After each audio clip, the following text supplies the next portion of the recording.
In the forgotten archives of the Wisconsin Diocese, there exists a collection of documents that the Catholic Church has attempted to bury for over 160 years. These papers detail the systematic disappearance of 23 nuns from St. Mary's Convent near Lake Michigan between 1854 and 1862.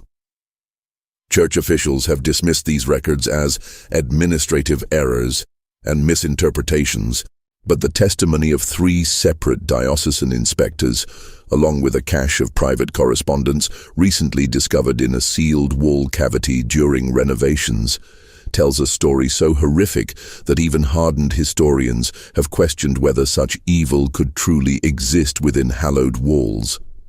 What follows is the first comprehensive account of what many consider to be the most disturbing case of religious corruption in American history. A case that the Catholic Church has spent a fortune ensuring you would never hear. Before we continue with the story of St. Mary's Convent, I must ask, if you're finding this tale already unsettling, please subscribe to our channel for more historically accurate accounts of America's darkest religious secrets. Our community of mystery seekers spans all 50 states. Where are you listening from tonight? Leave a comment below. Now let's return to the Wisconsin countryside of 1854, where our story begins. The morning fog hung heavy over Lake Michigan as Bishop William Quarter's carriage rolled through the gates of what would become St. Mary's Convent. The Catholic Church had purchased the sprawling estate, a former lumber baron's mansion surrounded by 30 acres of dense woodland, with the intention of establishing the first major Catholic institution in the largely Protestant Wisconsin territory. This strategic expansion was part of a broader push to establish Catholic influence in America's rapidly developing frontier regions, where Protestant denominations were already gaining significant footholds. The limestone mansion with its 3 imposing wings and bell tower stood in stark contrast to the humble wooden churches that dotted the Wisconsin landscape. The central building, constructed in 1842, featured Gothic arches and narrow windows that seemed to watch like eyes over the surrounding countryside. 2 wings extended from either side, the east wing intended for the nuns' quarters, the west for the proposed orphanage and infirmary. Behind the main structure stood a small chapel, its spire rising above the treetops, visible from miles away across the flat Wisconsin plains. Local Protestant families viewed the arriving nuns with suspicion, their black habits and Irish accents, marking them as outsiders in a community dominated by German and Scandinavian settlers. The region's residents, primarily Lutheran and Methodist, had grown accustomed to the simple democratic structure of their own religious communities. The hierarchical nature of Catholicism, with its rituals and secrets, felt foreign and threatening. On the day of the convent's consecration, a small crowd gathered outside the gates. "Papists," muttered Elijah Hoffman, a respected elder at the local Lutheran church, as he watched the black-robed figures process into the chapel. "They'll bring their foreign ways here, corrupt our children with their idolatry." His companion, Wilhelm Schmidt, nodded grimly. "My grandfather fled Germany to escape the Catholics' persecution. Now, they follow us even here." This sentiment, though not universal, reflected the deep religious tensions that would form the backdrop for the tragedy to come. "St. Mary's will serve as a beacon of God's mercy in this wilderness," Bishop Quarter announced to the small gathering of clergy and local dignitaries at the consecration ceremony. His voice echoed through the newly completed chapel, where morning light filtered through simple stained glass windows, casting pools of colored light across the wooden pews. Under the guidance of Mother Superior Catherine Murphy, this convent will offer shelter to orphans, comfort to widows, and healing to the sick. The bishop's Boston accent echoed off the stone walls as he introduced the 3 women who would lead the convent: Mother Superior Catherine, Sister Elizabeth Foster, and Sister Margaret Clark, all from established convents in the East. Mother Superior Catherine stood tall and imposing in her crisp black habit, her sharp features and penetrating gaze commanding instant respect. At 42, she carried herself with the confidence of a woman accustomed to authority. Her hands, when raised in prayer, were elegant but strong, hands that looked equally capable of comforting a child or disciplining a wayward novice. Those who met her often commented on her eyes, an unusual pale blue that seemed to see through pretense. Mother Catherine comes to us with the highest recommendations, the bishop continued. Her work at St. Augustine's in Boston has prepared her well for the challenges of frontier religious life. Sister Elizabeth, 38, with her perpetual smile and soft voice, would oversee the orphanage. Plump and maternal, with rosy cheeks and gentle hands, she seemed perfectly suited to care for abandoned children. When she spoke, it was always with a slight hesitation, as if carefully considering each word, a trait that many initially interpreted as thoughtfulness rather than calculation. Sister Margaret, 35, with her extensive knowledge of herbal remedies, would establish the infirmary. Tall and thin, with a serious demeanor and nimble fingers, she carried herself with the precision of someone who measured medicines by the drop. Her dark eyes missed nothing, and her knowledge of both traditional and modern medical practices had impressed physicians in Boston and New York. 20 younger nuns, most in their 20s and newly arrived from Ireland, completed the founding community. They stood in a perfect line, habits crisp, heads bowed in appropriate humility, as Bishop Quarter blessed each by name. Sister Agnes O'Connor, Sister Bernadette Walsh, Sister Teresa Donovan, Sister Mary Collins, young women who had left behind family and homeland to serve God in a strange new country. Their faces, though solemn during the ceremony, occasionally betrayed their youth and uncertainty when they thought no one was watching. The Lord has called us to this wilderness. Mother Catherine addressed her sisters that first evening, candlelight casting long shadows across the refectory. The smell of fresh bread and weak tea hung in the air, and the chill of the Wisconsin autumn seeped through the stone walls despite the large fireplace at the room's end. We will face hardships unknown to our Eastern counterparts. We will encounter suspicion from those who fear our faith. But we shall overcome through devotion and sacrifice. The young nuns, far from home and family, clung to her words like a lifeline in this strange new world. Sister Agnes whispered to Sister Bernadette as they prepared for bed that night, their narrow cots separated by barely an arm's length in the dormitory-style sleeping quarters. "Do you think the locals will ever accept us?" Her voice trembled slightly, betraying the brave face she had maintained all day. Sister Bernadette squeezed her hand in the darkness. "They feared our Lord too at first. We must show them through our works that we mean only good." The whispered conversation ended abruptly at the sound of footsteps in the corridor. Mother Catherine making her rounds, ensuring all was in order on their first night. The convent quickly established itself as a functioning religious community.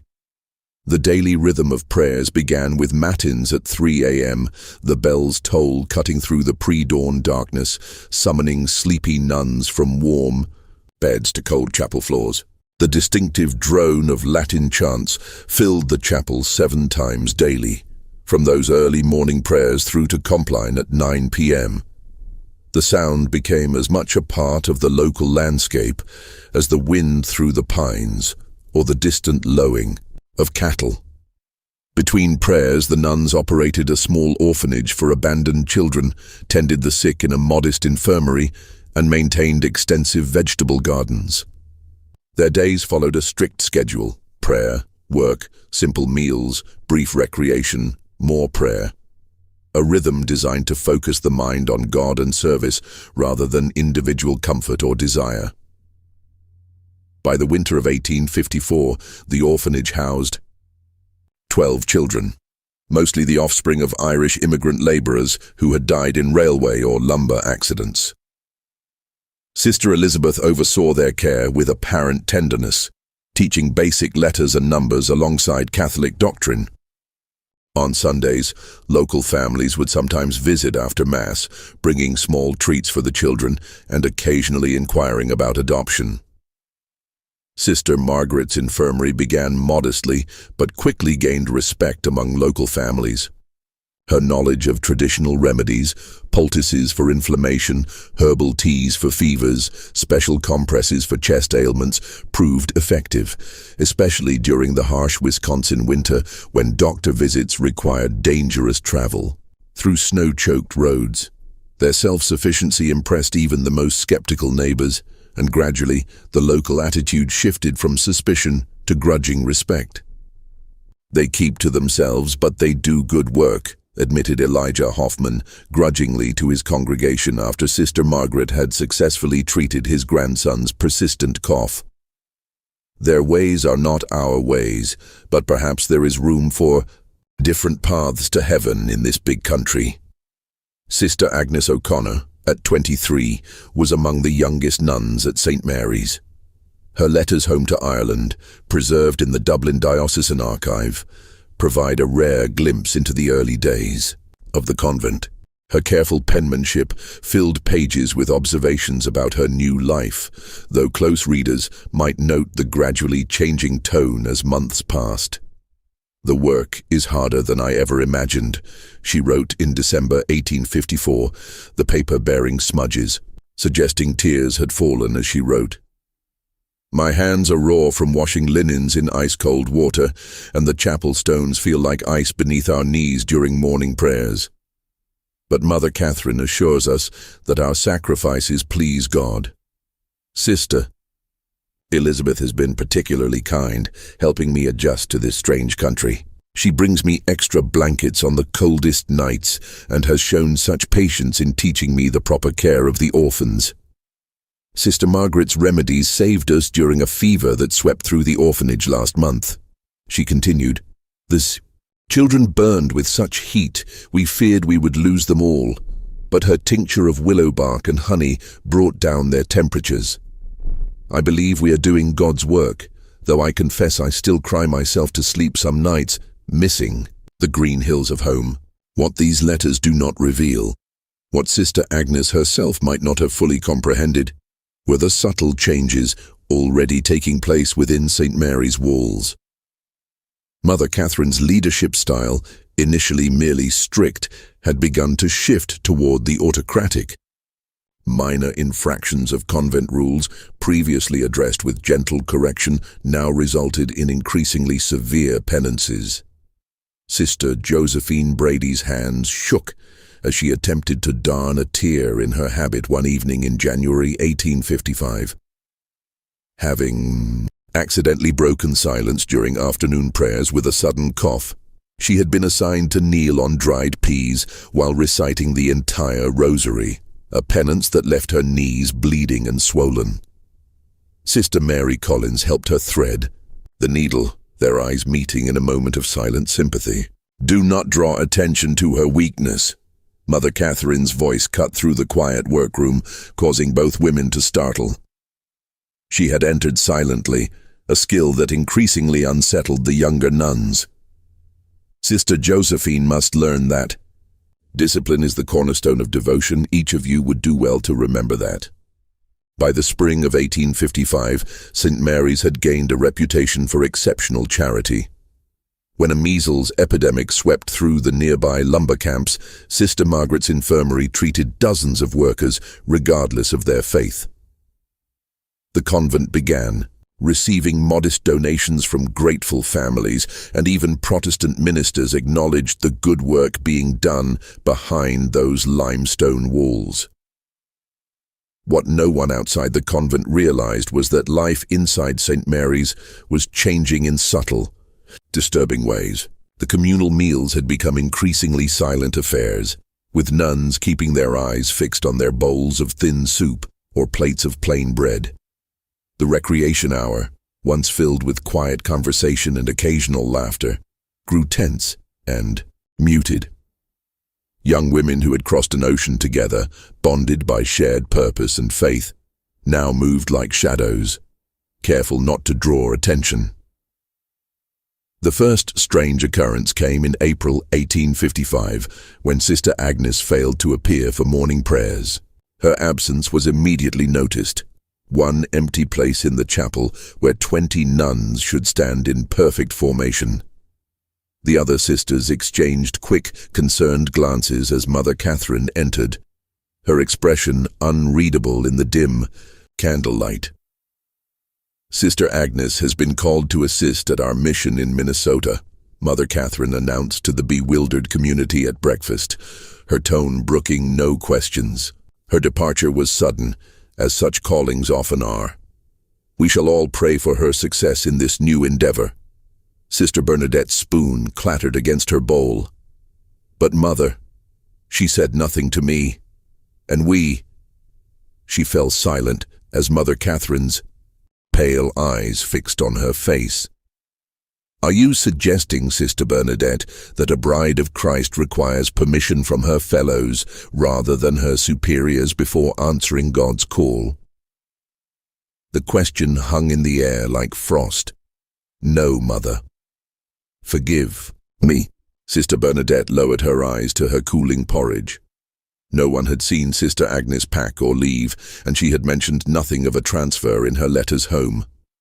But in the strict hierarchy of convent life, no one dared question Mother Superior's explanation further. That evening in the dormitory, several nuns noticed Sister Agnes's few possessions: her prayer book, the small wooden rosary her mother had given her, the extra woolen stockings for Wisconsin winters, were gone, as if she had indeed packed and departed. But Sister Mary Collins, whose cot had been beside Agnes's, whispered to Sister Teresa Donovan during their brief moments alone in the garden. Her cloak still hung on its peg. Would she have left without it in April in Minnesota? Sister Teresa glanced nervously toward the convent windows. Perhaps she was given a new one for the journey. "We should not speculate, Sister." 3 months later, Sister Bernadette Walsh vanished in similar fashion. "The bishop has requested Sister Bernadette's assistance with a delicate matter in Chicago," Mother Catherine explained. "She left before dawn to catch the early train." Again, no farewell, no warning. Just an empty cell and a hastily provided explanation. This time, Sister Elizabeth elaborated during the nuns' work period. "Sister Bernadette showed such skill with the orphans that the bishop has requested she help establish proper procedures at the new foundling home in Chicago." Her voice carried the appropriate mix of pride and pious acceptance. But Sister Mary noticed that her usually warm eyes remained cold as she spoke. By the winter of 1855, 3 more nuns had transferred to distant missions. Each departure followed the same pattern. A young nun, usually one who had drawn attention for her beauty or gentle nature, would simply fail to appear one morning. Mother Catherine would announce her reassignment, always to a location too distant for easy verification. Letters sent by worried families to these supposed new assignments would return months later with brief, oddly formal responses that provided few details of their new lives. The responses, when examined years later by handwriting experts, would all be identified as written by the same person, not the missing nuns themselves. Sister Teresa Donovan was one of the few who dared voice concerns, tall and strong from years of farm work before taking her vows with a directness unusual. In convent life, she had already drawn Mother Catherine's disapproval for questioning the increasing severity of penances assigned to younger nuns. It seemed strange that Rome would request so many transfers without proper documentation, she whispered to Sister Mary Collins as they worked in the garden in the summer of 1856, their fingers stained with soil as they harvested early carrots.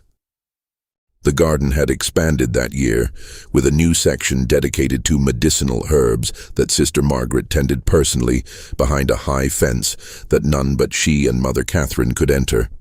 "And have you noticed it's always the youngest and prettiest who are called away?" Sister Teresa continued, her Irish brogue thickening as it always did when she was upset. First Agnes with her golden hair, then Bernadette with those lovely, singing voice, then Catherine with her perfect complexion and Josephine with her... She trailed off as a shadow fell across the garden bed. Sister Mary hushed her immediately, glancing nervously toward the convent windows where Sister Margaret stood watching, her thin face expressionless. Mother Catherine has her reasons. We must trust in her wisdom. The following week, Sister Teresa was gone. Called to a contemplative retreat in Montreal was the official explanation provided at morning prayers. Sister Mary, now thoroughly frightened, kept her head down and her thoughts to herself. That evening, as she made her bed, she found a small piece of paper tucked beneath her pillow.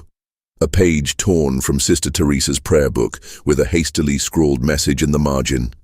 Something is wrong. If I disappear, tell Father Ryan. The sight of her friend's handwriting, the ink still relatively fresh, sent a chill through Sister Mary that had nothing to do with the autumn air seeping through the stone walls.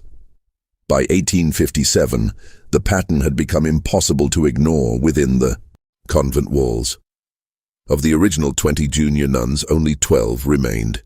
The official explanations continued: special missions, retreats, transfers to nursing positions during disease outbreaks. To the outside world, St. Mary's continued to function normally. Local families still brought sick relatives to Sister Margaret's infirmary. Orphans still received care in Sister Elizabeth's orphanage. Sunday visitors saw nothing amiss in the solemn processions of black-clad figures moving from chapel to garden to refectory. But inside those limestone walls, fear had become a tangible presence. The remaining nuns spoke in whispers, avoided being alone, and watched in terror as their numbers dwindled. Mother Catherine's leadership grew more authoritarian.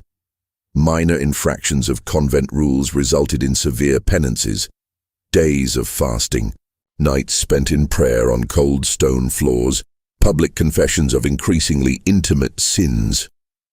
Sister Claire O'Donnell, discovered with a small piece of chocolate sent by her family, was forced to kneel before the entire community and confess to gluttony and deception unworthy of a bride of Christ. Mother Catherine assigned her to fast for 3 days, taking only water and a single piece of bread at evening meal.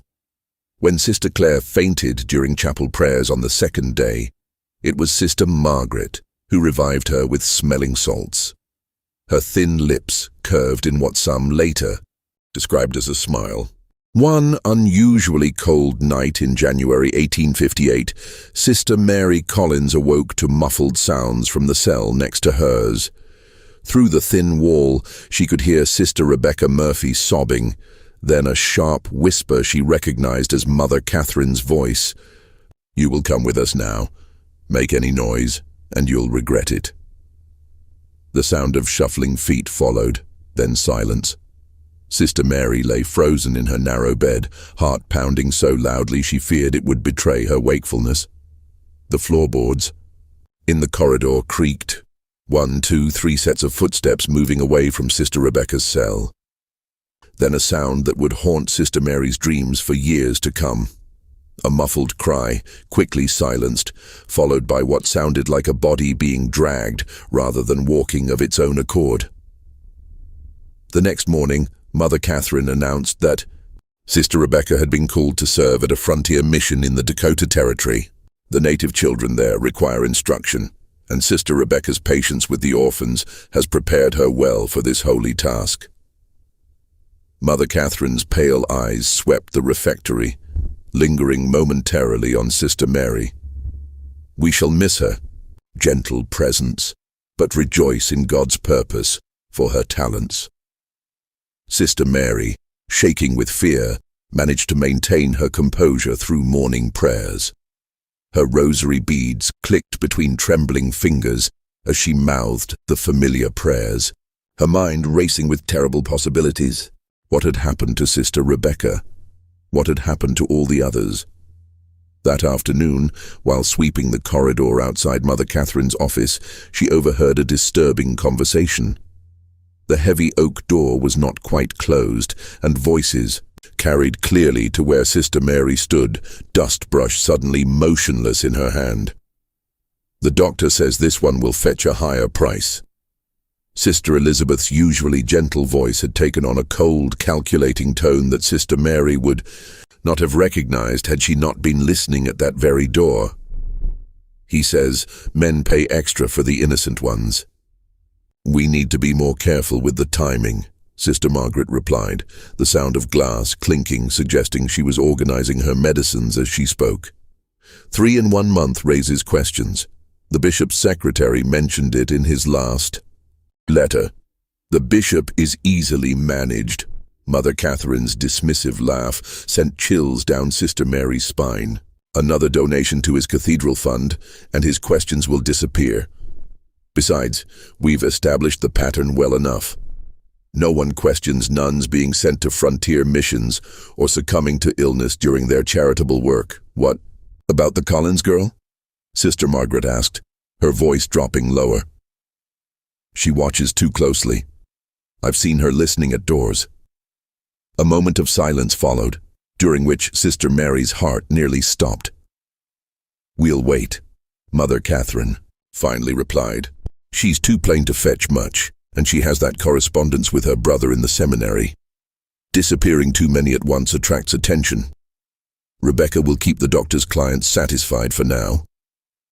Sister Mary fled before she could be discovered, her mind racing. What had happened to her missing sisters?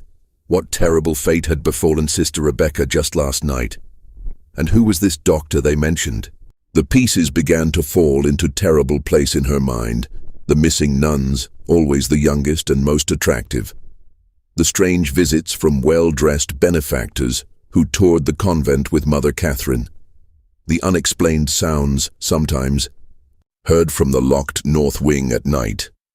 The growing wealth of the convent, despite its supposedly humble means. After a sleepless night of prayer and deliberation, Sister Mary made a desperate decision. During her weekly duty collecting eggs from the chicken coop, the only time she was permitted beyond the convent walls without supervision, she slipped a hastily written note into the pocket of Jimmy Fletcher, the 12-year-old son of a local farmer who delivered milk to the convent each morning. Jimmy's eyes widened as Sister Mary's hand brushed his pocket. She had never spoken to him directly before. The rules forbade casual conversation with outsiders, especially males of any age. "Please deliver this to Father Thomas at St. Joseph's Church in town," she whispered, pressing a small silver cross into the boy's hand.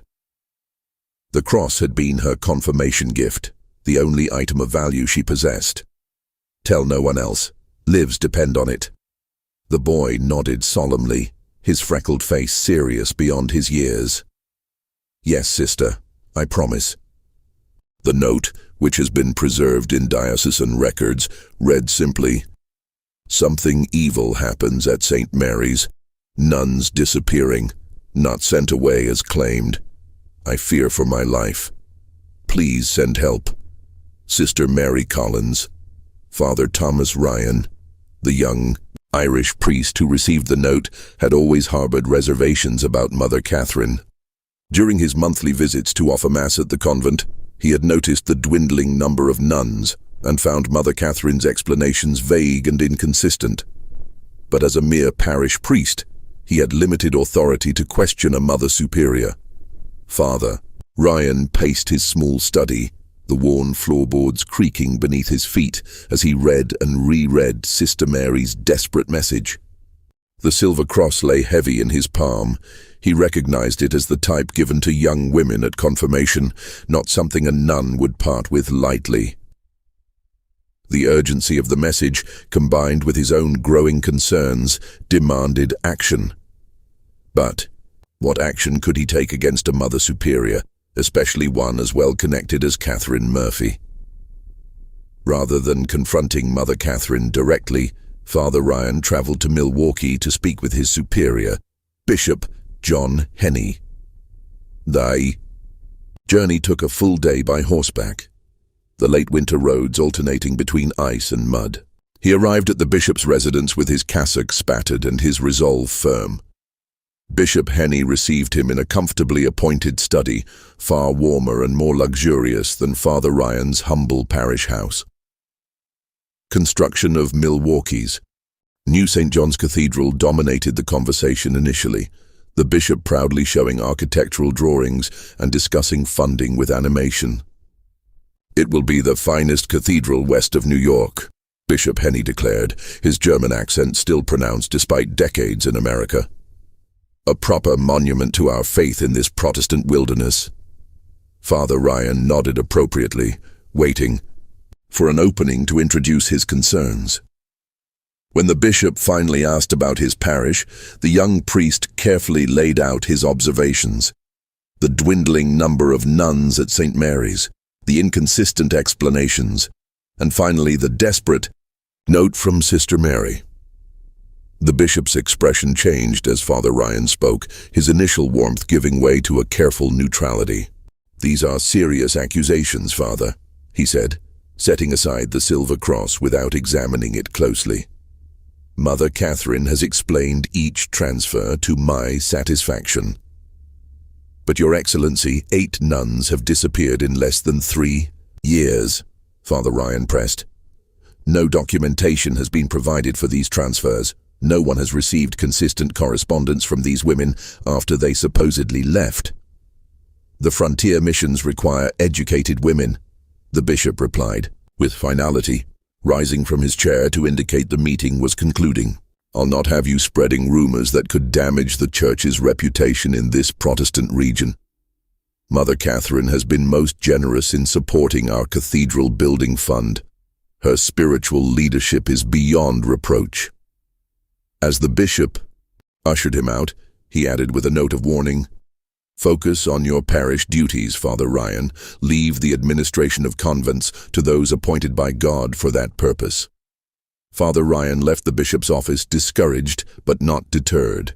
If the proper channels would not address his concerns, he would need to find another way to investigate the mysterious disappearances at St. Mary's. The opportunity came in March 1858, when Bishop Henny assigned Father Ryan to collect the annual financial reports from parishes and religious institutions throughout the diocese. This official capacity gave him legitimate reason to examine St. Mary's records and perhaps find evidence of what had happened to the missing nuns. The March winds cut through Father Ryan's heavy coat as his horse-drawn buggy approached St. Mary's. The convent looked different somehow, the gardens more neglected, the windows darker, despite the mild spring weather that should have brought the nuns outdoors for their work. The bell tower that had once rung clearly for each divine office now sounded less frequently, its tone somehow muted. He was met at the door by Sister Elizabeth, whose customary smile seemed strained. Dark circles beneath her eyes suggested sleepless nights, and her typically neat habit showed small signs of neglect, a missing pin, a slight stain on the white collar. "Father Ryan, we weren't expecting you today," she said, her surprise poorly concealed. "Mother Catherine is indisposed today," she continued, leading him to a small cold parlor rather than the comfortable study where he usually met with the Mother Superior. "She asks that you leave the diocesan forms, and she will complete them by week's end." "I'm afraid the bishop was quite clear," Father Ryan insisted, removing his coat and setting his briefcase on the table. He tried to project an authority he didn't entirely feel, aware that his youth and relatively low position in the church hierarchy worked against him. "I am to review the records personally this year. Financial irregularities have been discovered in several institutions." Sister Elizabeth's smile vanished entirely. "That won't be possible today. Our bookkeeper, Sister Margaret, is attending to a dying child in the infirmary." "Then I shall wait." Father Ryan settled more firmly in his chair. "Or perhaps I could tour the convent while waiting. It has been some time since I've seen the improvements to the orphanage I've heard so much about." The look that flashed across Sister Elizabeth's face, was it fear? Anger? vanished quickly. As you wish, Father, though I must ask you to avoid the north wing. We have several cases of influenza there, and would not want you exposed. The north wing, where Father Ryan had never been permitted to enter, ostensibly because it contained the nuns' private quarters. His suspicion deepened. The tour revealed a convent functioning far below its reported capacity. Where were the 20 orphans mentioned in Mother Catherine's reports to the diocese? Father Ryan counted only 7 children, all looking thin and frightened. When he attempted to speak with a small girl sweeping the dormitory floor, Sister Elizabeth quickly intervened, sending the child away on an errand. The infirmary, supposedly caring for dozens of local residents, contained only 3 elderly patients, none showing signs of the reported influenza. Sister Margaret was nowhere to be seen, despite her supposed attendance on a dying child. Most disturbing was the clear reduction in nuns. Father Ryan had offered Mass at St. Mary's just 3 months earlier, and recalled at least 15 nuns in attendance. Today, he counted only 8, including Sister Elizabeth. When he inquired about specific nuns, he remembered Sister Rebecca, Sister Josephine, Sister Claire. He received the same vague responses about transfers and special missions. And Sister Mary Collins? He asked casually as they passed the laundry room, where 2 nuns worked silently at large washtubs, steam rising around their reddened hands. Sister Elizabeth's step faltered slightly. Sister Mary has been assigned to our mission in St. Louis. She left just last week. Her experience with the orphans made her particularly suited to the work there. Father Ryan nodded, hiding his alarm. The author of the desperate note was now among the disappeared. His suspicions now fully aroused, he requested to see the convent's chapel before departing. The chapel, once immaculate, showed subtle signs of neglect. Dust on the altar rails, unpolished candlesticks, wilting flowers that should have been replaced. The sacred space that had once housed 23 nuns in prayer now felt hollow, as if the very stones sensed the wrongness that had infiltrated St. Mary's. While Sister Elizabeth was momentarily distracted by a message from a novice, Father Ryan slipped through a side door he knew led to the residential wing.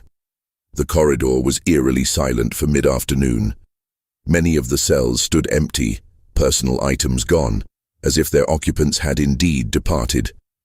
As he turned to leave, a barely audible sound caught his attention. Something between a whimper and a moan coming from behind a heavy wooden door at the end of the corridor. The door, unlike the others, had a substantial iron lock. Father Ryan approached cautiously, listening intently. The sound came again, definitely human, definitely distressed. Is someone there? He whispered through the keyhole. Do you need help? A moment of silence, then a hoarse female voice. Father, is that you? Please help us, please. Before he could respond, the unmistakable voice of Mother Catherine rang out behind him. Father Ryan, this area is strictly cloistered. Your presence here is most inappropriate. He turned to find Mother Catherine flanked by Sister Margaret, and a large man he didn't recognize, not dressed as clergy or medical personnel, but in the rough clothing of a laborer, with arms thick as tree trunks and a face set in a threatening scowl. Forgive me, Mother, Father Ryan managed, struggling to keep his voice steady. I became turned around after visiting the chapel. Mother Catherine's pale eyes assessed him coldly. She had lost weight since he'd last seen her, her habit hanging loosely on her frame, but her authority seemed only to have intensified. This wing houses sisters under special spiritual direction. Their seclusion is essential to their devotional practice. I heard someone calling for help, Father Ryan countered, gathering his courage. You heard Sister Anne in the midst of her spiritual exercises, Sister Margaret interjected smoothly. Some of our more dedicated sisters practice mortification of the flesh. Their cries can be misinterpreted by those unfamiliar with advanced devotional practices. "Mr. Callahan will show you out." Mother Catherine nodded to the burly man. "We will send the financial reports to Milwaukee by week's end." The man named Callahan stepped forward, his posture suggesting he was accustomed to enforcing Mother Catherine's will through means not entirely spiritual. "This way, Father," he said, his voice carrying a hint of menace beneath the forced politeness. The man gripped his arm with unnecessary force. Father Ryan caught one last glimpse of the locked door. Who had spoken to him?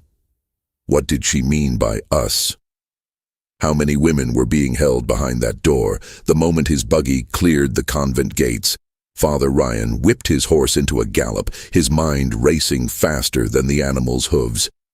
The voice, the locked door, the missing nuns, the frightened children, the intimidating presence of the man called Callahan, all pointed to something sinister occurring at St. Mary's. This was beyond his authority as a parish priest. He needed official intervention.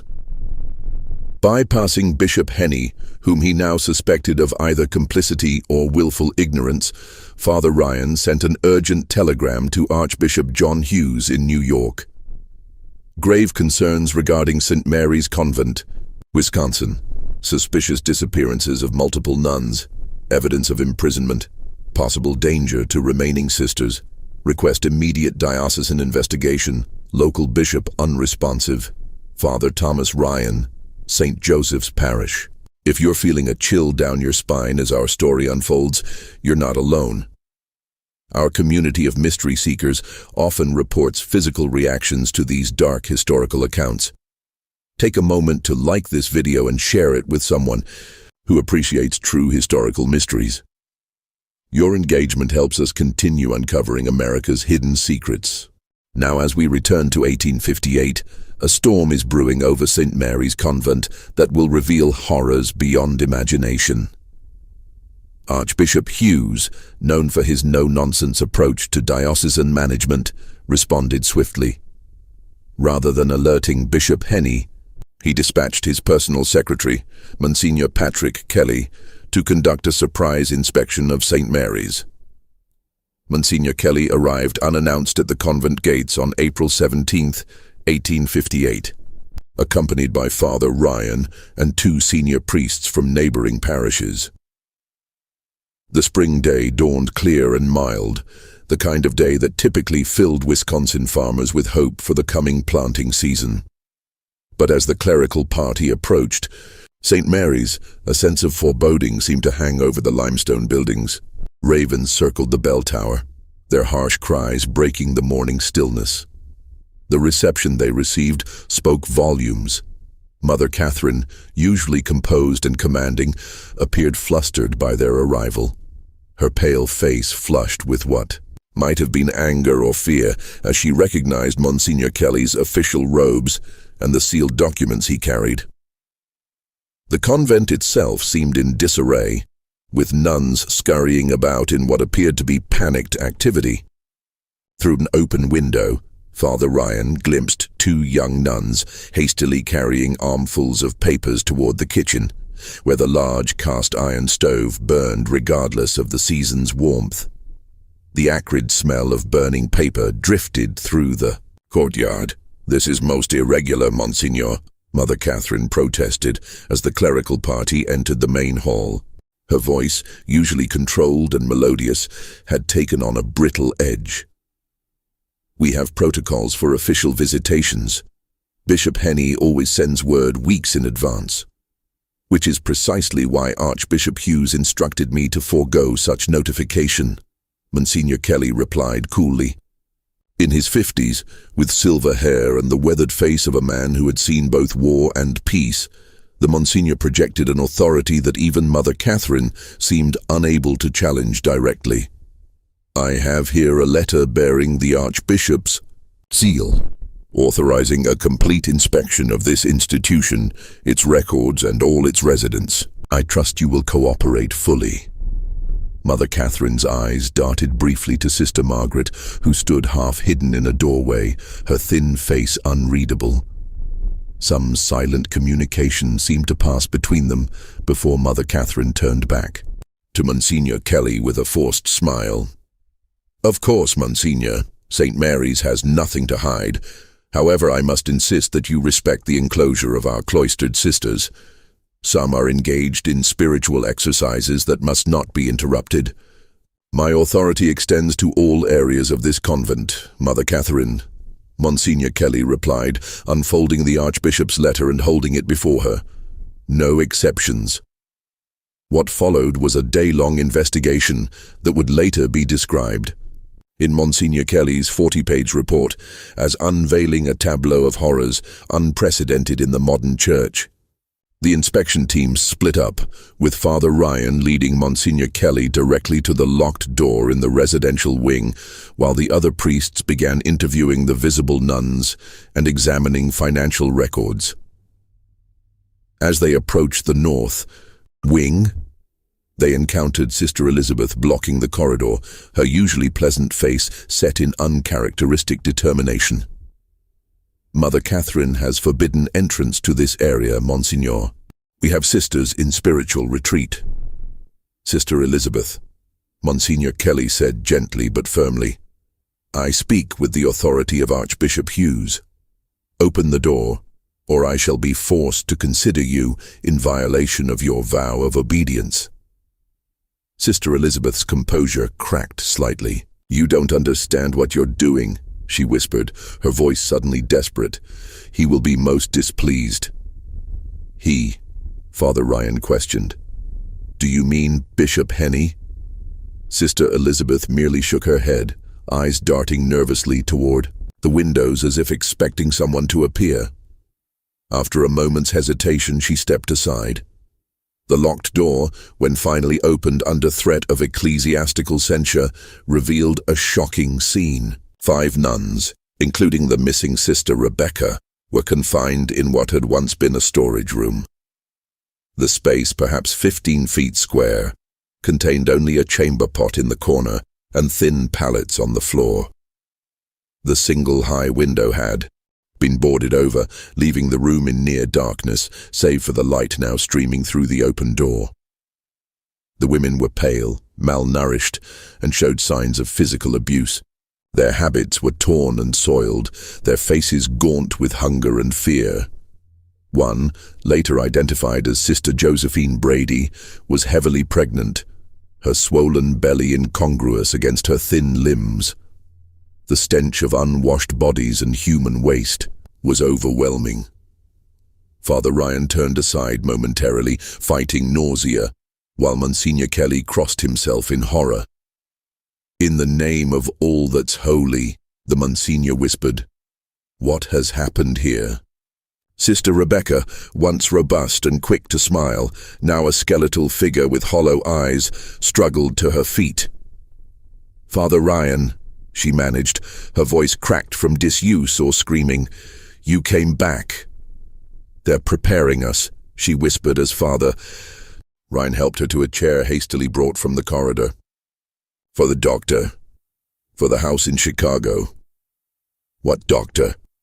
Monsignor Kelly asked gently, kneeling beside her despite his age and dignity. "What house in Chicago?" "Dr. Matthews," Sister Rebecca replied, her voice dropping to a whisper.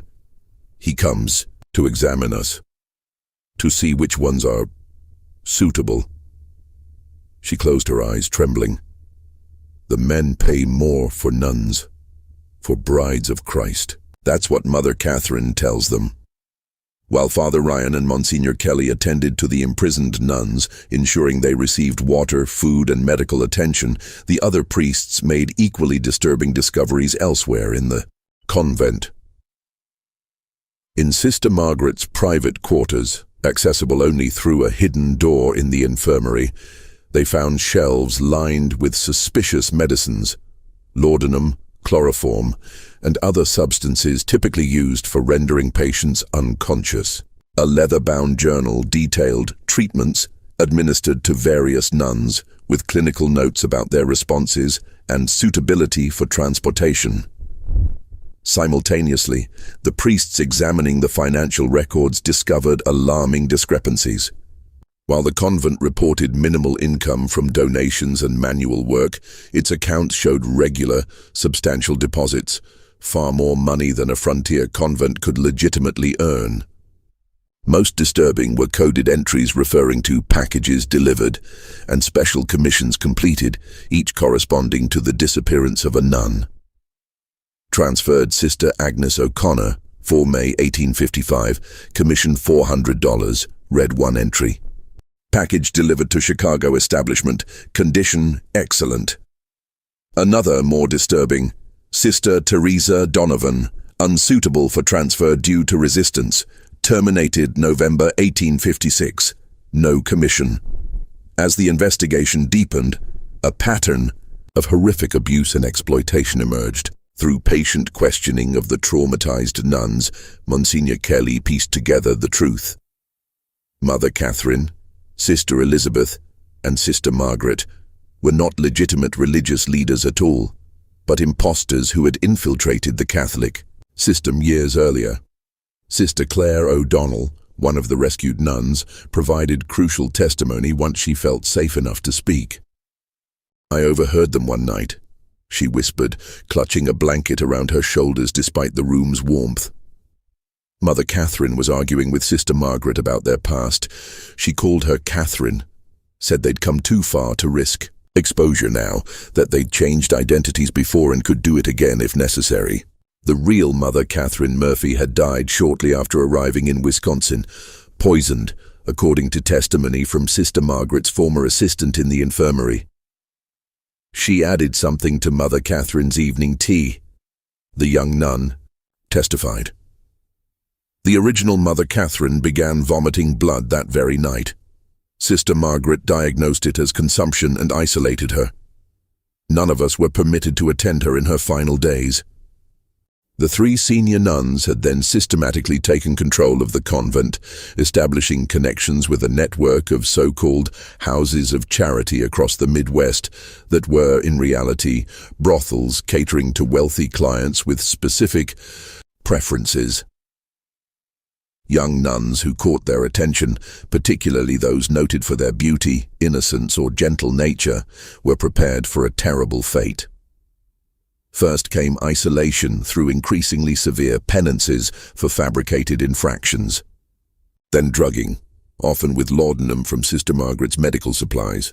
The selected nuns would be violated within the convent itself by paying benefactors, wealthy men from Chicago, Milwaukee, and as far away as St. Louis, who paid premium prices for the opportunity to defile brides of Christ. They would come after Compline, when the convent was supposed to be silent, Sister Rebecca explained, her voice emotionless, as if detachment was the only way she could relate such horrors. Men in fine clothes, smelling of cologne and whiskey, Mother Catherine, would lead them to the north wing where we were kept. They paid extra to have us wear our habits during the violation. Those who became pregnant, like Sister Josephine, were kept isolated until delivery, after which they would be transported to brothels in Chicago or St. Louis, where they would be forced into prostitution. Their religious background and forced pregnancy were marketed as special attractions for depraved clients.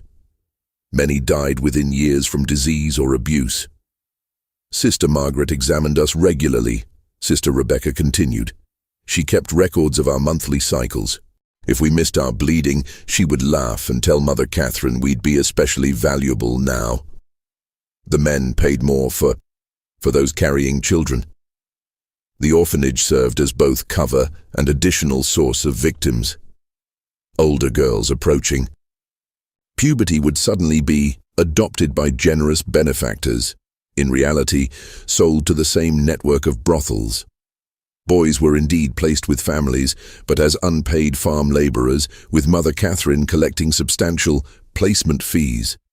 Most horrifying were the fates of those who resisted too strongly or threatened to expose the operation. Sister Teresa Donovan, who had questioned the disappearances, had not been sent to Montreal as claimed. According to testimony from Sister Rebecca, Teresa had been held in the locked room for weeks, repeatedly assaulted, and when her spirit remained unbroken, strangled by the man called Callahan. Her body, along with those of at least 3 other nuns who had similarly resisted, lay buried in unmarked graves in the convent's vegetable garden. "Mother Catherine made us watch," Sister Claire said, tears streaming down her face. She said, "It was a lesson in obedience." Sister Teresa fought until the end. She was praying the rosary even as Callahan tightened the rope around her neck. As evening fell on that fateful April day, Monsignor Kelly ordered the immediate closure of St. Mary's Convent. The surviving nuns were removed to safety, local authorities were notified, and guards were posted to prevent anyone from fleeing or removing evidence. Mother Catherine, Sister Elizabeth, and Sister Margaret were placed under ecclesiastical arrest, confined to their cells under watch until civil authorities could take custody. "I was following orders," Sister Elizabeth whimpered as she was led to her cell. "Mother Catherine said it was God's will, that the money was needed for the church's greater glory." Mother Catherine maintained a stone-faced silence, her pale eyes revealing nothing of her thoughts as the door closed on her temporary prison. Only Sister Margaret showed emotion, a strange half-smile playing at her thin lips as she was led away. "You understand nothing of what you've discovered," she told Monsignor Kelly. "We serve a higher purpose than you can imagine." But the church's attempt to handle the matter discreetly soon unraveled. Mr. Callahan, the burly enforcer who had been absent during the inspection, returned after nightfall. Finding the convent under guard, he fled to Chicago, where he apparently warned his associates. By the time local sheriffs arrived the following morning with arrest warrants, Mother Catherine and Sister Margaret had somehow escaped their confined quarters. Only Sister Elizabeth remained, found kneeling in the chapel in a state of catatonic shock. "The window was still locked from the inside," reported the priest who had been guarding Mother Catherine's room.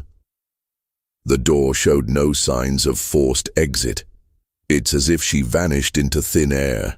More likely, the convent's long history had provided secret passages unknown even to the church authorities. Escape routes perhaps dating back to the building's origins as a lumber baron's mansion, where illicit meetings and emergency departures might have been anticipated in the rough frontier days. The subsequent civil investigation uncovered the full extent of the operation. Financial records seized from Mother Catherine's hidden safe revealed transactions totaling over $100,000, equivalent to roughly $3 million today, over 8 years. Coded ledgers identified 23 nuns and 17 orphaned girls who had been trafficked to brothels across the Midwest.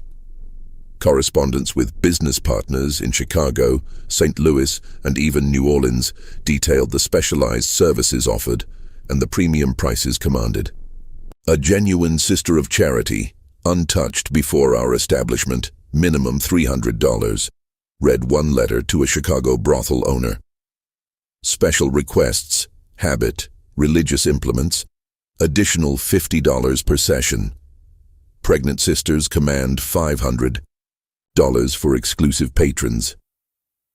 Most damning was a small leather notebook found sewn into Sister Elizabeth's mattress. The notebook contained dates, names, and horrific details of the fates of each disappeared nun. Some entries were clinically detached. Sister Agnes, delivered to Chicago Operation September 1855, valued at $400. Others revealed the writer's disturbing personal pleasure in the suffering inflicted. Sister Teresa fought magnificently. Callahan enjoyed subduing her. Buried east corner of Beanfield, November 1856. The notebook also contained references to the doctor, evidently Dr. William Matthews, a once-respected physician from Chicago whose career had ended in scandal after allegations of inappropriate conduct with female patients. According to the notebook, Dr. Matthews provided medical examinations of the nuns, certifying their health and, most disturbingly, their virginity, a feature that significantly increased their value in the brothels. Dr. M confirms, Sister Rebecca suitable for premium placement, one entry noted. Recommends maximum usage before transfer to ensure appropriate behavior in Chicago establishment. The investigation extended to the convent grounds, where, guided by the notebook's cryptic references, authorities excavated several areas of the vegetable garden. There they found the remains of 4 nuns, buried in shallow graves among the bean plants and herbs. Forensic examination, primitive by modern standards but thorough for the time, confirmed Sister Rebecca's account. These women had died by strangulation, their bodies disposed of without ceremony or marker. One victim, identified as Sister Mary Collins by a small medallion of St. Bridget found with the remains, appeared to have been buried more recently than the others. The soil over her grave was barely settled, suggesting she had been killed just before or during Father Ryan's fateful visit, perhaps after delivering the note that ultimately led to the convent's exposure. Sister Elizabeth Foster, born Margaret Wilson, according to subsequent investigation, was the only one of the 3 leaders to face justice. Found mentally unfit to stand trial, she was committed to the Wisconsin State Asylum, where she died in 1863, having never spoken another word. Her medical records, preserved in state archives, describe her as catatonic except during night hours, when she screams about the master coming to punish her betrayal. Mother Catherine Murphy, real name unknown, and Sister Margaret Clark, identified later as Catherine Donovan, no relation to the murdered Sister Teresa, disappeared completely. Unconfirmed reports placed them in New Orleans, then Havana, operating similar schemes with young women immigrants, but they were never apprehended. A nationwide alert distributed their descriptions to law enforcement agencies across the country. Mother Catherine was described as approximately 45 years of age, 5 feet 8 inches tall, blue eyes, graying brown hair, speaks with slight Boston accent, carries herself with unusual authority. Sister Margaret was approximately 40 years of age, 5 feet 10 inches tall, very thin build, dark eyes, black hair with premature gray streaks, speaks precisely, knowledge of medical terminology. Despite these detailed descriptions and a substantial reward offered by both civil authorities and the church, the women seemed to vanish into America's vast frontier. Occasional reports would surface, 2 women matching their descriptions, seen boarding a steamboat in New Orleans or establishing a ladies' finishing school in Havana. But by the time authorities investigated, the women would be gone. Mr. Callahan, identified as James Callahan of Chicago, was captured 6 months later in a brothel raid and hung for the murder of a police officer during his arrest. Before his execution, he confirmed many details of the St. Mary's operation, but claimed ignorance of the leaders' whereabouts. They planned for this, he told the prison chaplain the night before his execution. Mother Catherine always said they had escape routes prepared, new identities waiting. They'd done it before, she said, changed their skins like snakes when necessary. When pressed about the references to the master found in Sister Elizabeth's writings, Callahan became agitated. Don't ask about him, he warned. He's not someone you want to know, not someone you want knowing you. Whether this master was a religious delusion, a code name for a high-ranking accomplice, or something else entirely, remains one of the unsolved mysteries of the St. Mary's case. No further documentation ever established his identity or confirmed his existence beyond these cryptic references. The church moved quickly to contain the scandal. Bishop Henney was quietly removed to a monastery in Europe, where he spent his remaining years in what church documents described as prayerful reflection on his administrative failings. His personal correspondence, however, suggests a man haunted by more than mere negligence. The blood of those poor women cries out to heaven, He wrote to a fellow bishop in 1860, "I cannot sleep for hearing their voices. Mother Catherine assured me the funds were for missionary work. I never questioned. God forgive me, I never questioned." The convent buildings were demolished, the land sold, and the proceeds used to establish a legitimate orphanage in Milwaukee.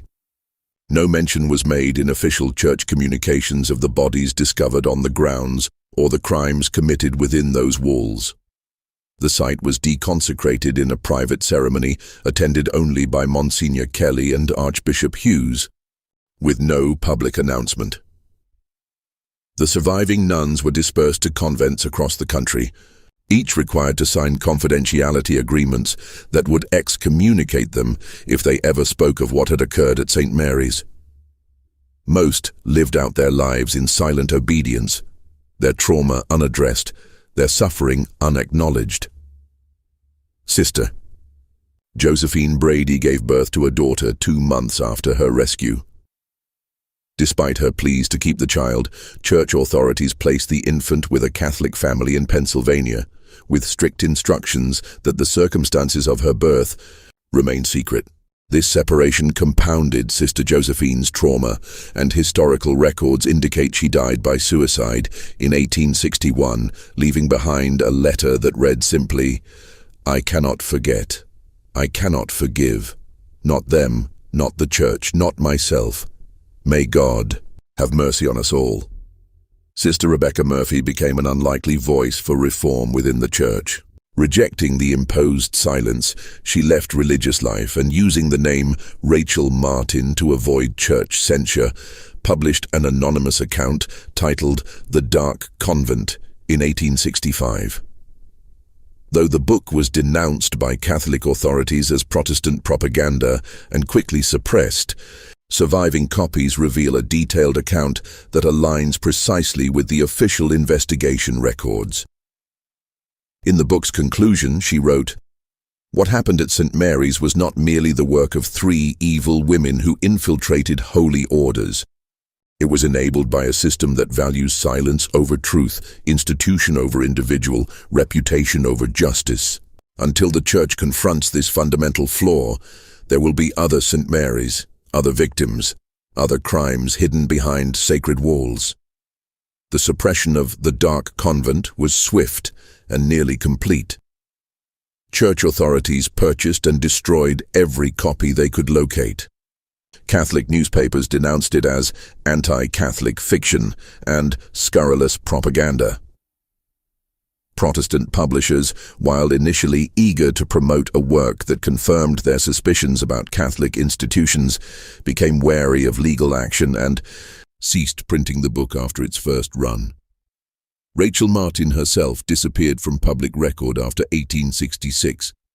Some evidence suggests she relocated to California, where she established a home for women in difficult circumstances, an early form of shelter for abuse victims. If so, she carried the lessons of St. Mary's into a life dedicated to preventing similar suffering, though history has largely forgotten both her work and her witness. Father Thomas Ryan, whose persistence had uncovered the horror, was initially praised for his actions. However, as the church hierarchy began to worry about the scandal's potential damage, he found himself reassigned to a remote parish in northern Minnesota. His personal journal, discovered after his death in 1886, reveals his ongoing struggle with what he had witnessed. "I cannot forget the faces of those poor women, betrayed by those who claimed to represent Christ's church. I hear their cries in my dreams. I see Sister Rebecca's hollow eyes. I wonder about those we could not save, whose suffering continues in those houses of sin. Has God forgiven us for failing them? Has He forgiven the church for silencing the truth?" The final entry in his journal, dated January 1886, just days before his death, reads, 28 years since St. Mary's, and still the church keeps silent. The letters I send to Rome go unanswered. The new bishops act as if it never happened, but it did happen. They were real women with real souls, and they suffered real horrors. If the church will not speak for them, then I pray that someday someone will find this account and remember them. Remember Sister Agnes, Sister Bernadette, Sister Teresa, and all the others whose names deserve to be spoken, whose suffering deserves acknowledgement, whose lives mattered. Just when we thought we'd seen it all, the horror in St. Mary's intensifies. If this story is giving you chills, share this video with a friend who loves dark mysteries.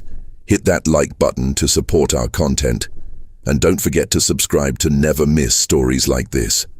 Let's discover together what happens next, as we uncover the final disturbing chapter of this American tragedy. The aftermath of the St. Mary's tragedy extended far beyond Wisconsin.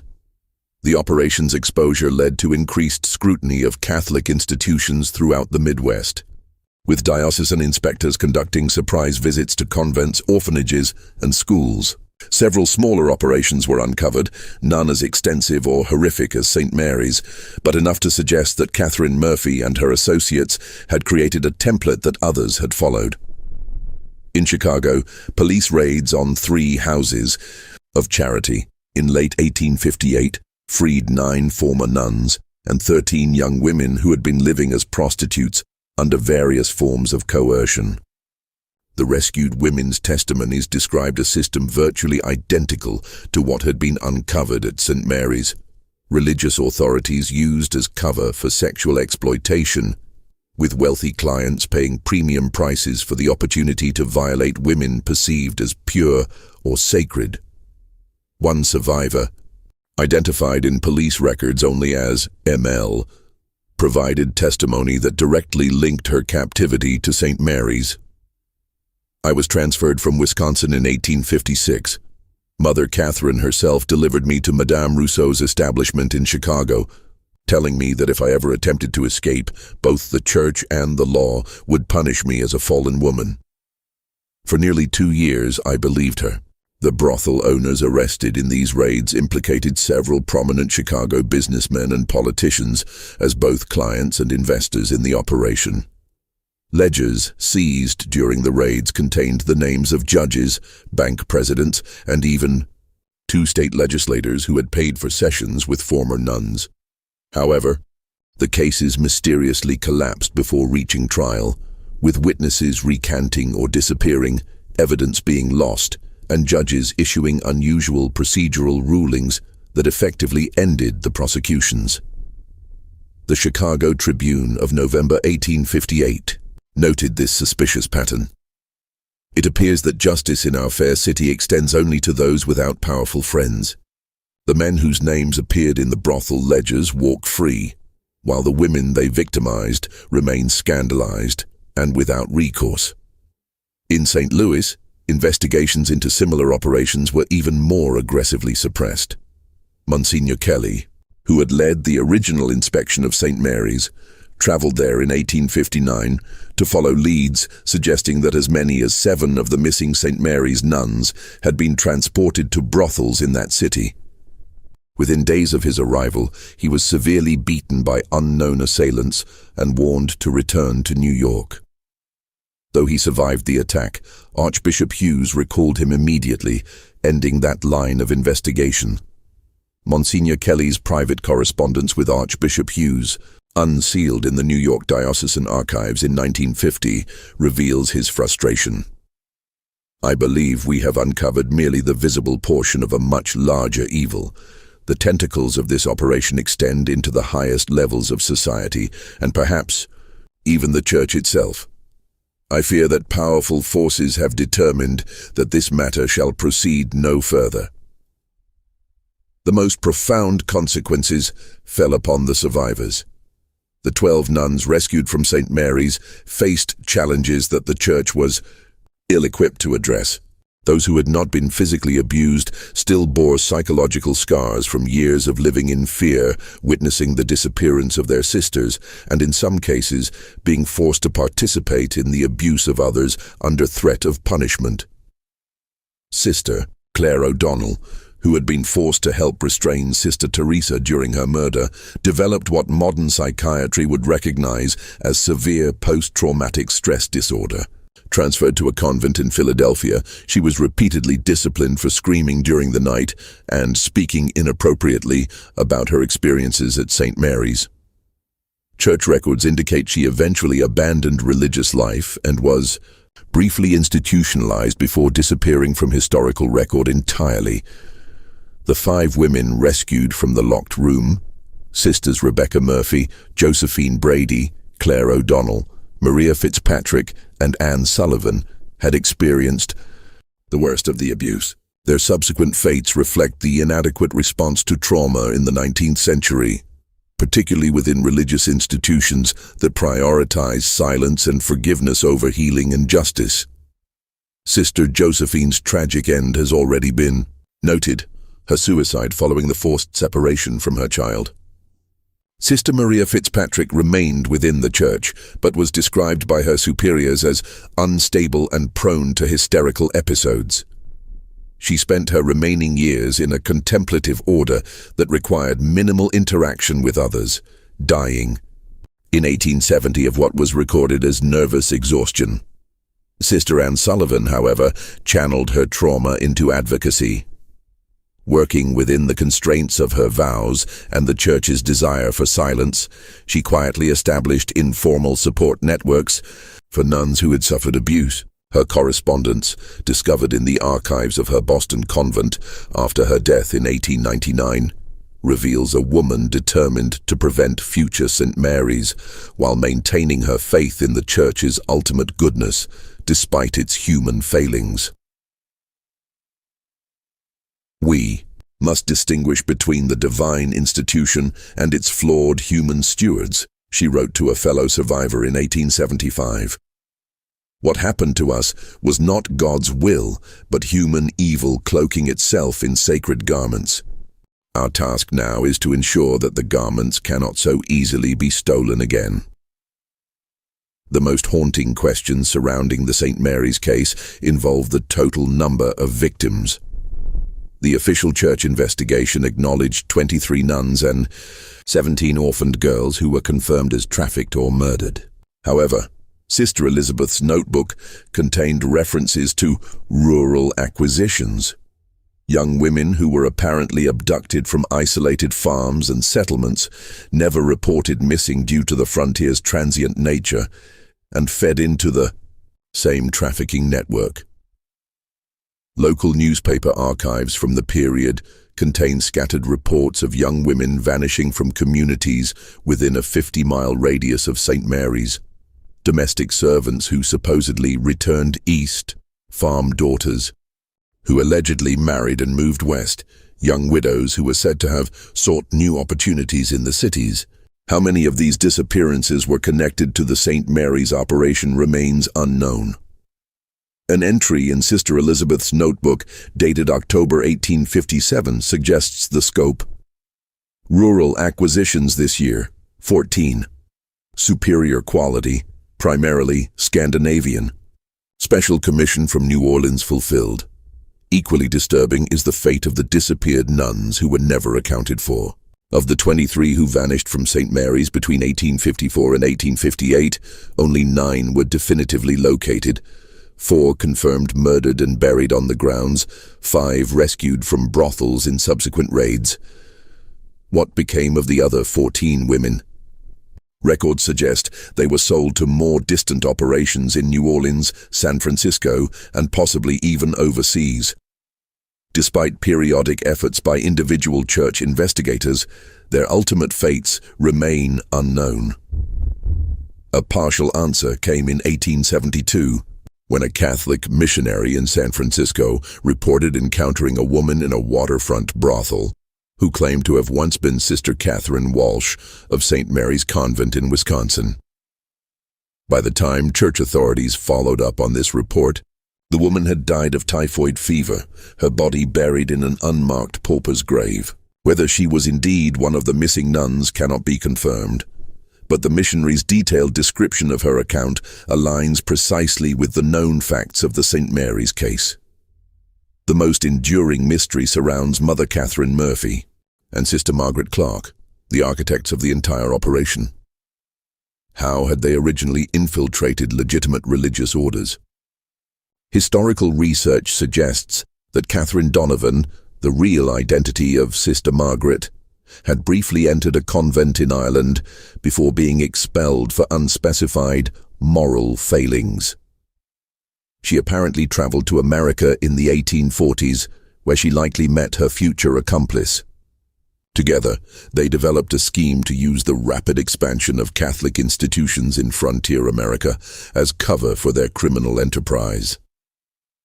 Their disappearance after the exposure of St. Mary's led to one of the most extensive manhunts of the pre-Civil War era, though conducted with remarkable discretion due to the Church's desire to minimize publicity. Reported sightings placed them in New Orleans, Havana, and later Mexico City, always associated with religious or charitable institutions that catered to wealthy patrons.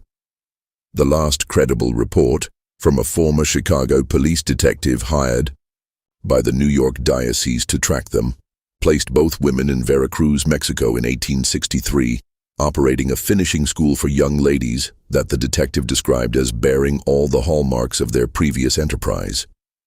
The detective's report, preserved in the New York Diocesan Archives, concludes ominously, "I believe the women known as Murphy and Clark have established a new operation with the protection of wealthy Mexican patrons. However, I was warned in most violent terms to abandon my investigation. 2 local officials who had agreed to assist me were found dead the morning of our planned inspection of the school.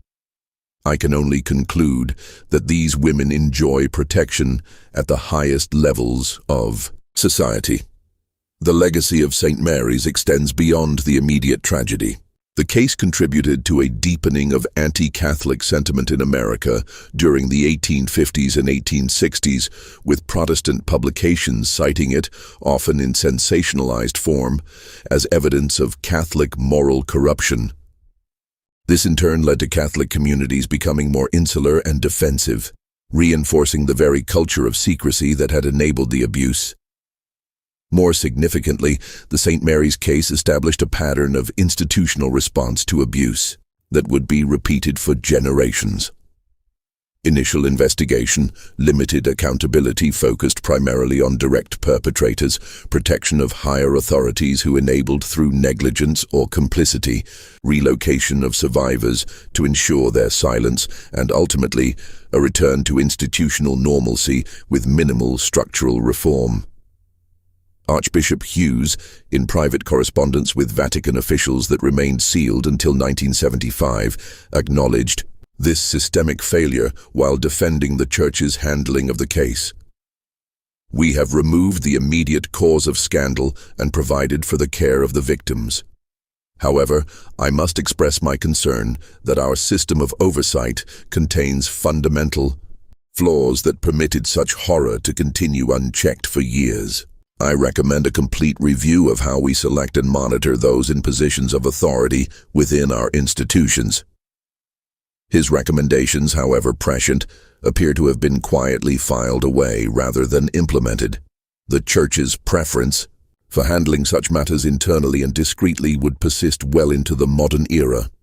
The physical traces of St. Mary's Convent have been systematically erased. The demolished buildings left no visible foundation. The land, sold and resold over generations, now hosts a suburban development whose residents have no knowledge of what occurred there.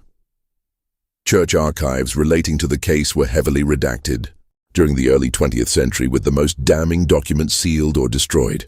Even the graves of the murdered nuns were left unmarked, their remains eventually built over without consecration or acknowledgement.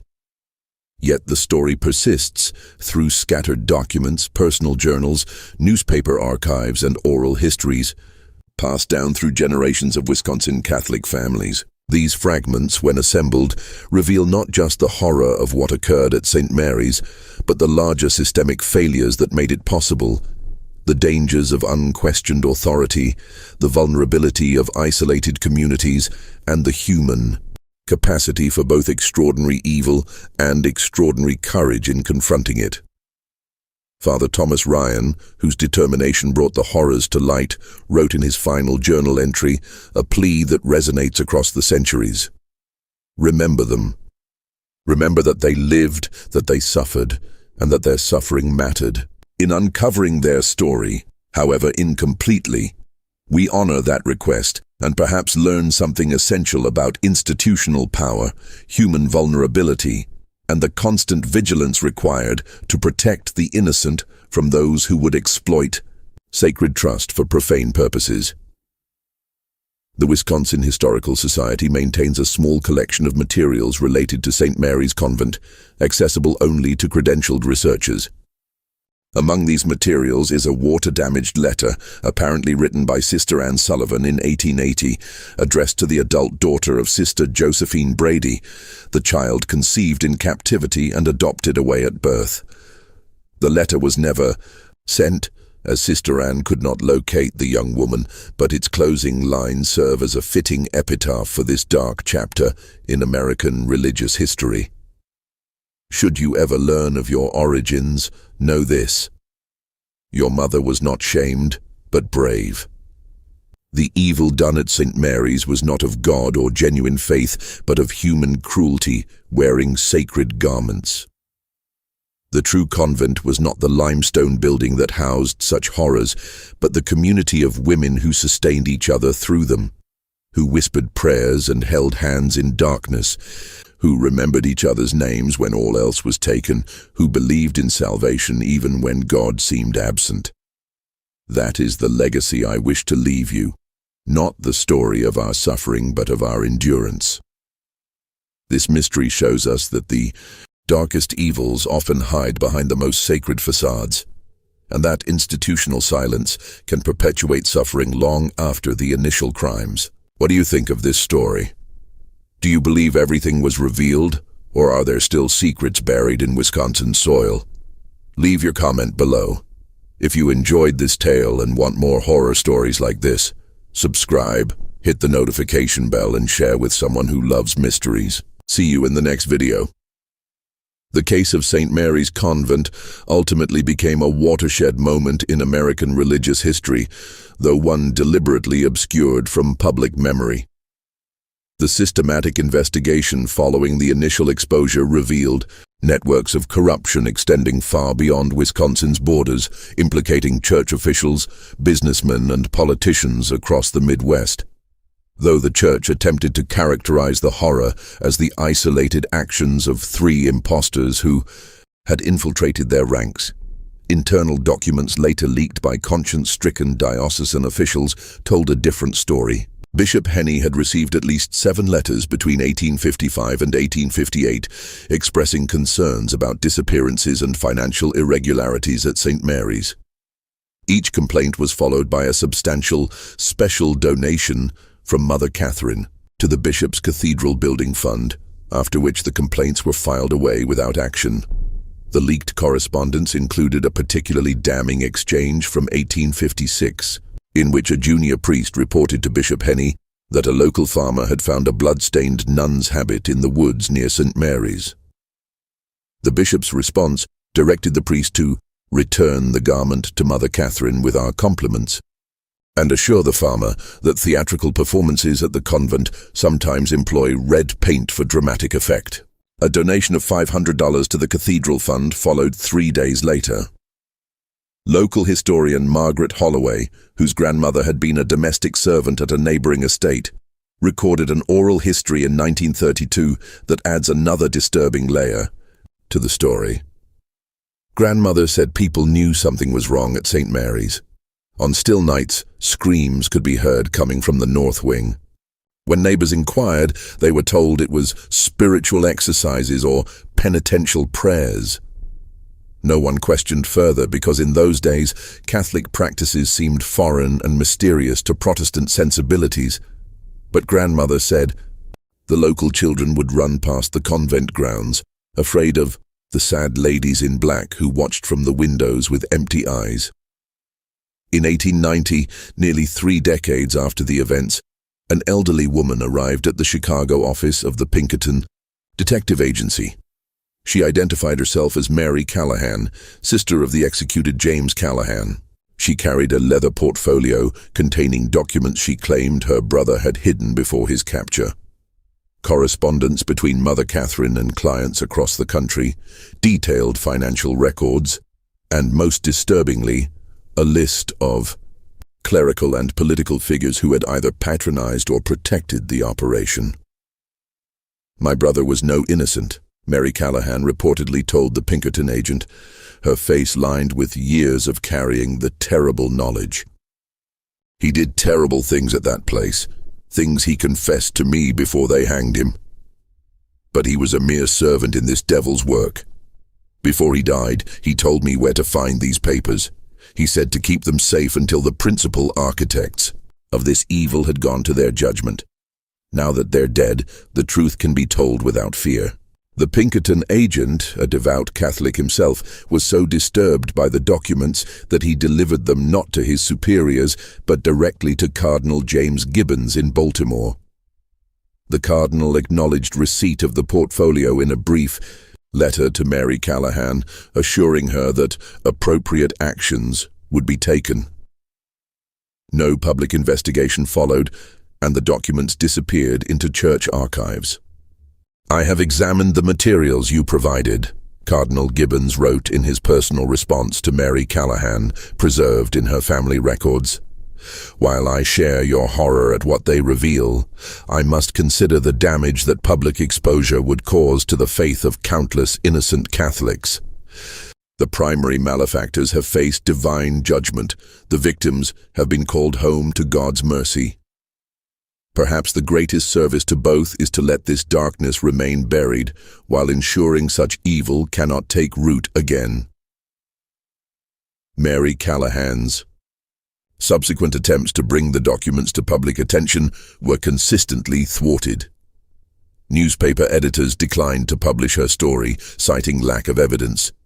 When she attempted to publish a pamphlet herself, the printer mysteriously backed out after receiving a visit from men in clerical attire. Her home was broken into twice, though nothing of apparent value was taken.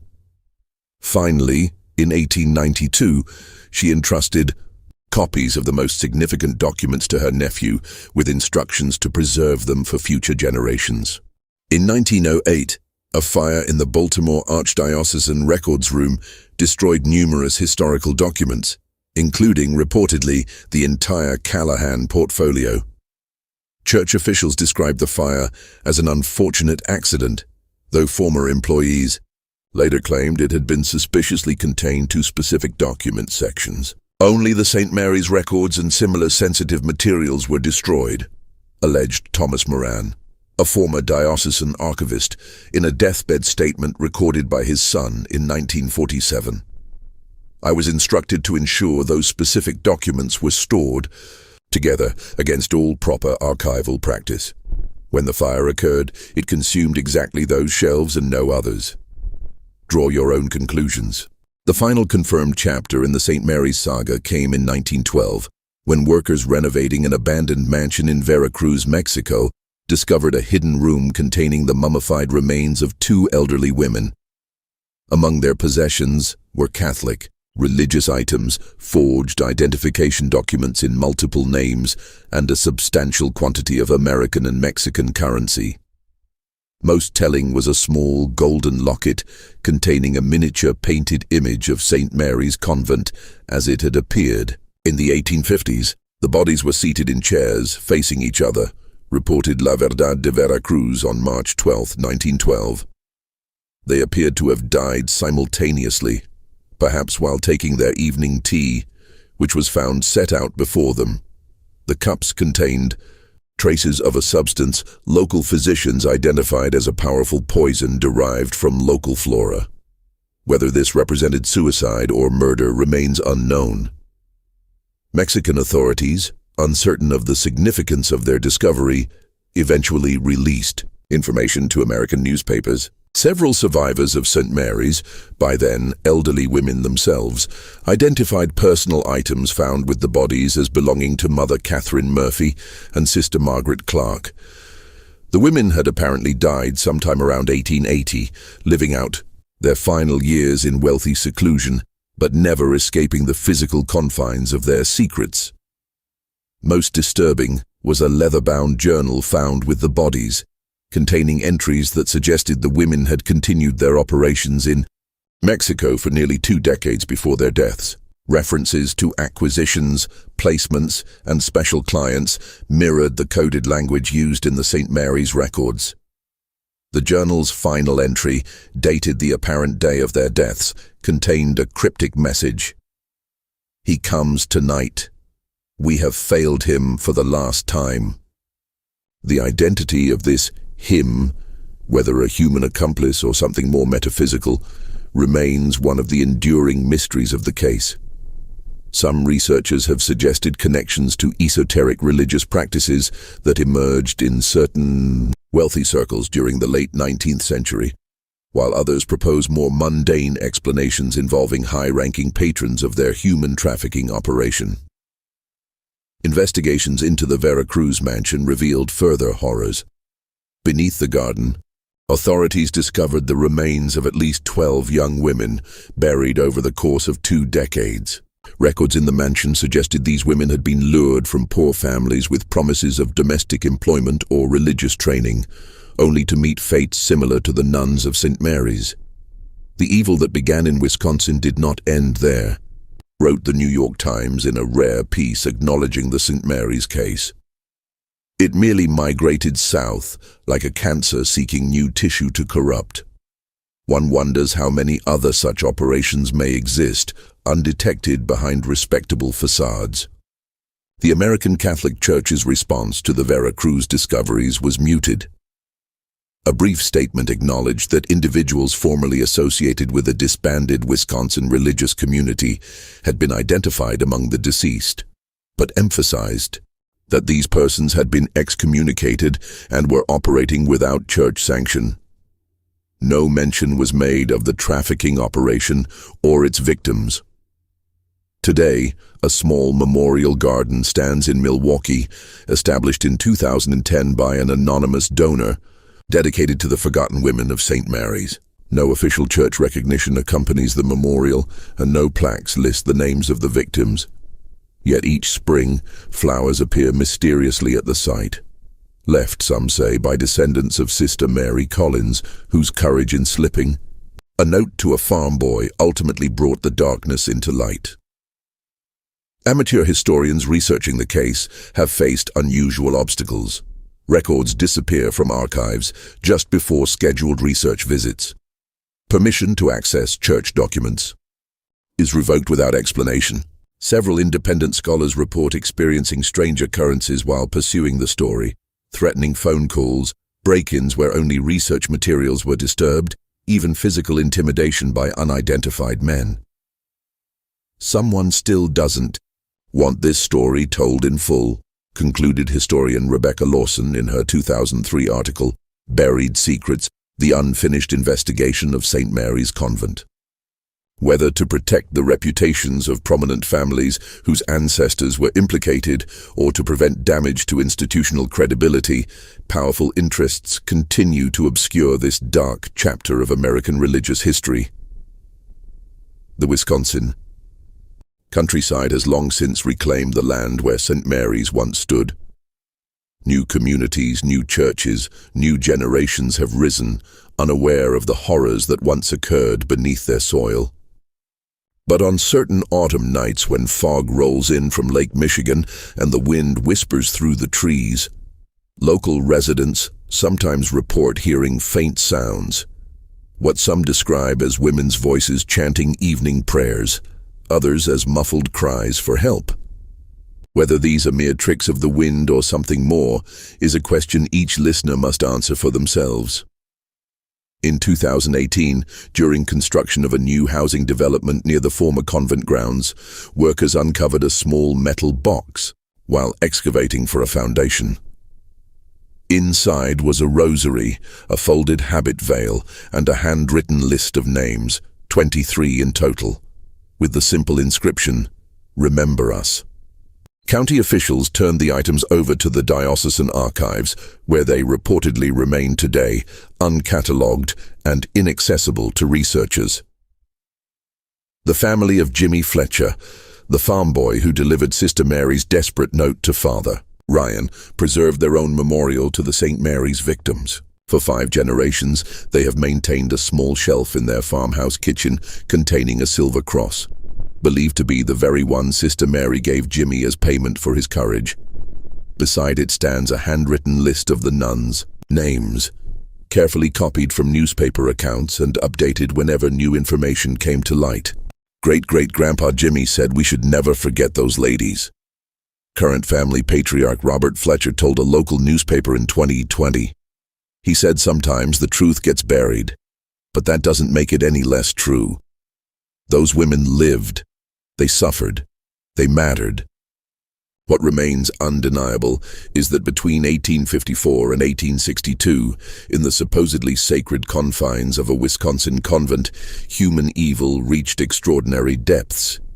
That such evil was possible, and that the systems meant to prevent it instead enabled. It stands as a sobering reminder of our capacity for both depravity and denial. Perhaps the true horror of St. Mary's lies not in what happened within those limestone walls, but in how easily it was erased from history once those walls came down. Remember Sister Agnes, Sister Bernadette, Sister Teresa, and all the others. Remember that they lived, that they suffered, and that their suffering mattered.